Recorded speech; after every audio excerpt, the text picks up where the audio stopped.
আসসালামু আলাইকুম, welcome to হালকেনস্টাইন। আজকে আমরা আইইউটি সাজেশন ক্লাসের লাস্ট পার্টে আছি। আজকে আমরা হায়ার ম্যাথের সাজেশন দেওয়ার ট্রাই করব। উল্লেখ্য এখানে আমি তোমাকে ম্যাথের টপিকগুলো বলে দিব, বাট আসলে ম্যাথের টপিক বললে আসলে হয় না। তোমাকে অবশ্যই ম্যাথ বেশি বেশি করে প্র্যাকটিস করতে হবে। আমি টপিকগুলা ইংলিশে বলবো, সরি বাংলায় বলবো। তোমাকে ইংলিশগুলা জানে পরীক্ষার হলে অ্যান্সার করতে হবে, কারণ আইইউটির টুইস্ট একটাই, সেটা হলো আইইউটির কোশ্চেন ইজি হয় কিন্তু আমি বুঝতে পারি না। সো প্রথম যে চ্যাপ্টারটা ম্যাট্রিক্স নির্ণায়ক, এখানে ম্যাট্রিক্সের প্রকারভেদ থেকে কোশ্চেন হয়। সো প্রত্যেকটা প্রকারভেদের যে ইংলিশগুলা, ঠিক আছে, আইডেন্টিটি ম্যাট্রিক্স, এই ম্যাট্রিক্স ওই ম্যাট্রিক্স, প্রত্যেকটার skew symmetric matrix, symmetric matrix, প্রত্যেকটার ইংলিশগুলো খুব ভালো মতো জানবা, তাহলে সংজ্ঞা ধরতে পারবা, ঠিক আছে। নাহলে কিন্তু ম্যাট্রিক্স বুঝবা কিন্তু কোন ম্যাট্রিক্সের কথা বলছে তুমি কিন্তু বুঝবা না। আর নির্ণায়কের মান নির্ণয়, এগুলা ওই তোমাকে সর্বোচ্চ 3/3 পর্যন্তই যাবে। এগুলা হলো তোমার যে বইয়ের যে প্রমাণগুলা ছিল না, সে প্রমাণগুলা থেকে দুই একটা দিয়ে দিতে পারে। এটা অ্যাকচুয়ালি তুমি মনে রাখবা যে ম্যাথ, আইইউটির ম্যাথ ইঞ্জিনিয়ারিং লেভেলের ম্যাথ আসবে না। আইইউটির ম্যাথটাকে কাইন্ড অফ ভার্সিটি ইউনিটের একটু উপরে ধরা যেতে পারে, কিন্তু ইঞ্জিনিয়ারিং লেভেলের ম্যাথ দিবে না, এ নিয়ে কোনো সন্দেহ নেই, ঠিক আছে। আচ্ছা, এর পরবর্তীতে আসি, সেটা হলো সরল রেখা। তোমাকে হলো কার্তেশীয় এবং পোলারের মধ্যে আহ, যে কনভার্সন সেটা জানতে হবে। দূরত্ব নির্ণয় হলো দুটা বিন্দুর মধ্যবর্তী দূরত্ব, দুটা সমান্তরাল সরলরেখার মধ্যবর্তী দূরত্ব, একটা বিন্দু আর একটা সরলরেখার মধ্যবর্তী দূরত্ব। দেন অন্তর্বিভক্তি এবং বহির্বিভক্তি, এটা ইম্পর্টেন্ট, এটা বারবার দেওয়া হয়, সূত্র দিয়ে জাস্ট বের করতে হয়। ক্ষেত্রফল নির্ণয়, এটাও সূত্রের জিনিস। সরলরেখার সমীকরণ, এটা আসলে কি টপিক ভাইয়া? সরলরেখার সমীকরণ হলো বিভিন্ন শর্ততে, যে এই রেখার উপর লম্ব এই বিন্দুগামী, এই দুই বিন্দুগামী, বা এই সমান্তরাল রেখার উপর লম্ব, এরকম বিভিন্ন শর্তে তোমাকে সরলরেখার সমীকরণ বের করতে দিবে। দুটি সরলরেখা কখন একই সরলরেখা নির্দেশ করে? এটা তো বেসিক্যালি ওই যে প্রত্যেকটা এক্স আর ওয়াই এর সহগগুলোর অনুপাত সেম হবে, ঠিক আছে। এটা সমান্তরাল সরলরেখার ধারণাটাই যা সেম। দুটি সরলরেখার অন্তর্ভুক্ত কোণ ট্যান থিটা সূত্রটা, এবং দুটি সরলরেখার সমান্তরাল হওয়ার শর্ত, এইগুলা বারবারই আসতেছে, কিন্তু মনে রাখবা সমান্তরাল সরলরেখা এখানে মোটামুটি একটা যথেষ্ট ইম্পর্টেন্ট টপিক, এটার থিমটা ক্লিয়ার করে যাবা। এর পরবর্তীতে আসি আমরা বৃত্ততে। আচ্ছা, সরলরেখা এখনো বাকি আছে। আচ্ছা, দুইটি সরলরেখা লম্ব হওয়ার শর্ত, এই সমান্তরাল হওয়ার শর্ত, লম্ব হওয়ার শর্ত কি? ওই ঢাল, একটা ঢাল সমান, একটা ঢাল হলো দুইটা গুণ করলে -1 হবে। আর লম্ব দূরত্ব, দুইটা সমান্তরাল রেখার মধ্যবর্তী লম্ব দূরত্ব। প্রতিবিম্ব নির্ণয়, এটা হলো মনে রাখবা বিন্দুর সাপেক্ষে, তারপরে হলো অক্ষের সাপেক্ষে, এক্স অক্ষ ওয়াই অক্ষের সাপেক্ষে, এই জিনিসগুলো একটু মনে রাখবা, ঠিক আছে। আর রেখার সাপেক্ষে বিন্দুর অবস্থান, যে রেখাটার ভিতরে না বাইরে, এটাও সিম্পল ওই বিন্দুটা বসাই দিয়েই বের করা যায়, এটা যা সূত্র। এই জিনিস, এই টপিকটা বিশেষ করে বইয়ের মধ্যে ভালো আলোচনা নাই। তো পার্সোনাল সাজেশন হলো গাইড বই পড়া বা আইওটির কোশ্চেন ব্যাংকটা পড়া, এবং কোশ্চেন ব্যাংকের সাথে ব্যাখ্যাগুলা যেগুলো আছে সেগুলো ফলো করা, ওকে। এর পরবর্তীতে আমাদেরকে বৃত্ত পড়তে হবে। বৃত্তের সমীকরণ নির্ণয়, এটা আসলে কেমন টপিক? ওই সেম, তোমাকে হলো বৃত্তের সমীকরণ নির্ণয় করতে গেলে শর্ত দিবে যে এটা এক্স অক্ষের খণ্ডিতাংশ এত হইলে, ওয়াই অক্ষের খণ্ডিতাংশ এত হইলে, এই তিন বিন্দুগামী, এই রেখার সাথে, এই রেখার উপর এই রেখাকে স্পর্শ করে, এবং এই বিন্দুতে কেন্দ্র, বিভিন্ন শর্তে বৃত্তের সমীকরণ নির্ণয়।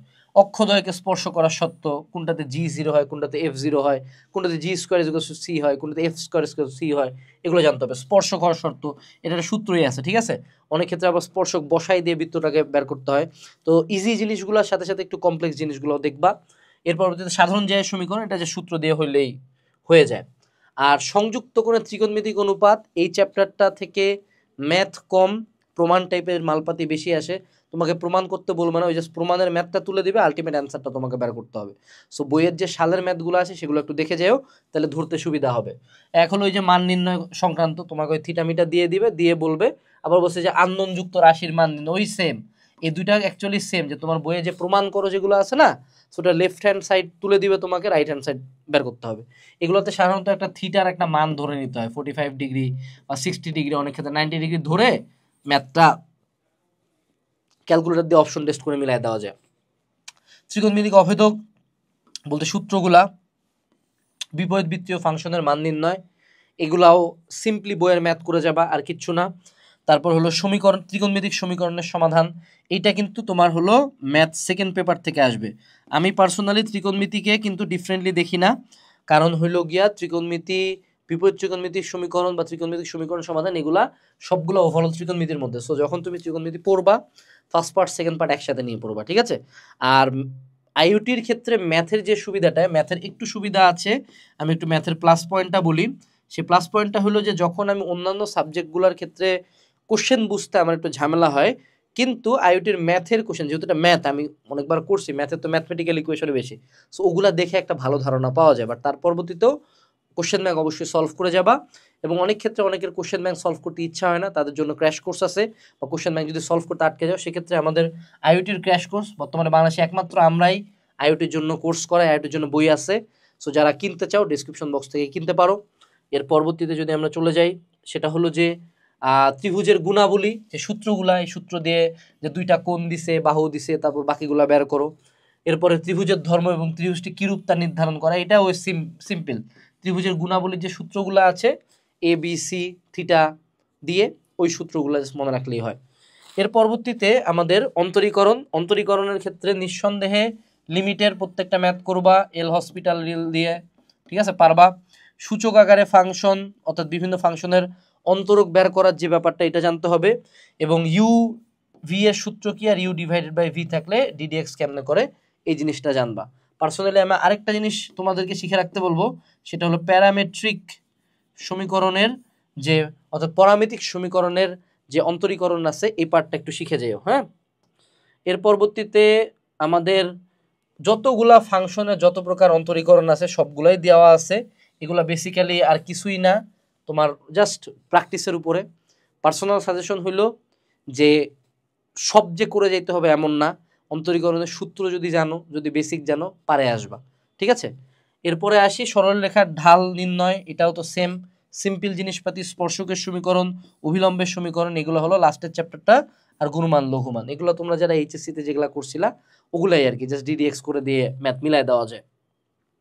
এরপরে হলো যোগজীকরণ। দেখো যোগজীকরণের ক্ষেত্রে যদি আমাদের নির্দিষ্ট যোগজ থাকে, অর্থাৎ লিমিট দেওয়া থাকে, অবশ্যই ট্রাই করবা ক্যালকুলেটর দিয়ে করার। মেজরিটি ম্যাথ ক্যালকুলেটর দিয়ে মিলে যাওয়ার কথা। কিন্তু যদি আমাদের ক্যালকুলেটর দিয়ে না মিলে, সেক্ষেত্রে তখন প্র্যাকটিসের উপর ডিপেন্ডেন্ট। যেমন অনির্দিষ্ট যোগজ, সমাকলনের মৌলিক সূত্রাবলী, অর্থাৎ মূলত ত্রিকোণমিতিক ফাংশনটা ভালো মতো শিখে যাবা। দুইটি ফাংশন গুণ আকারে থাকলে, এটা ইউ ইন্টু ভি এর যে ডিডিএক্সটা, লিআটে যে নিয়ম, LIATE, এই নিয়ম অনুযায়ী আমাদের যে কোনটাকে আমি ইউ ধরবো, কোনটাকে ভি ধরবো, এই জিনিসটা একটু শিখবা। হরকে অন্তরীকরণ করে লব পাওয়া গেলে, এই যে একটা, এটা খুবই ইম্পর্টেন্ট, এটা ভেরি ভেরি ইম্পর্টেন্ট। এটা হলো ফাংশন প্রতিস্থাপন করে করা যায়।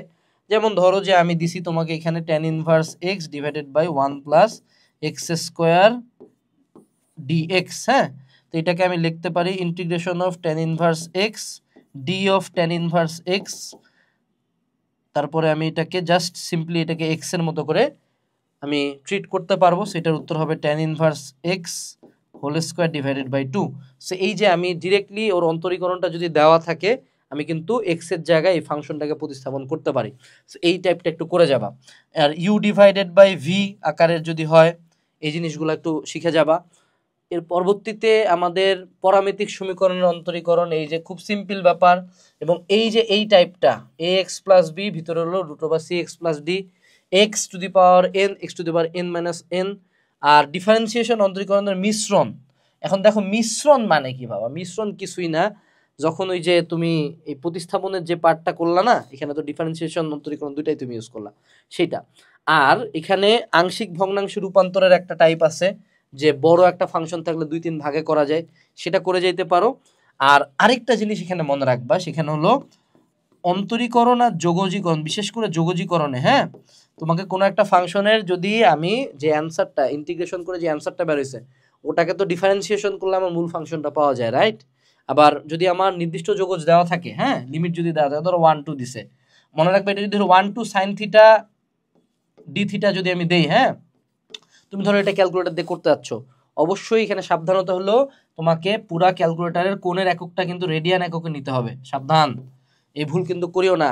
ক্যালকুলেটরে রেডিয়ান এককে ইন্টিগ্রেশন করতে হবে। দ্বিতীয় যেটা, অপশন টেস্ট খুব ভালো মতো করবা, যে ব্যাক ক্যালকুলেশন করে যদি মিলানো যায়, যদি অপশনগুলোকে ডিফারেন্সিয়েট করে মিলানো যায়, that is far more better. কারণ পরীক্ষার হলে সব করে আসার বা ওরকম বড় করে ম্যাথ করার সময় তোমার থাকবে না। আচ্ছা, এর পরবর্তীতে সেটা হলো higher math second paper. Higher math second paper আমরা শুরু করতেছি, চলো।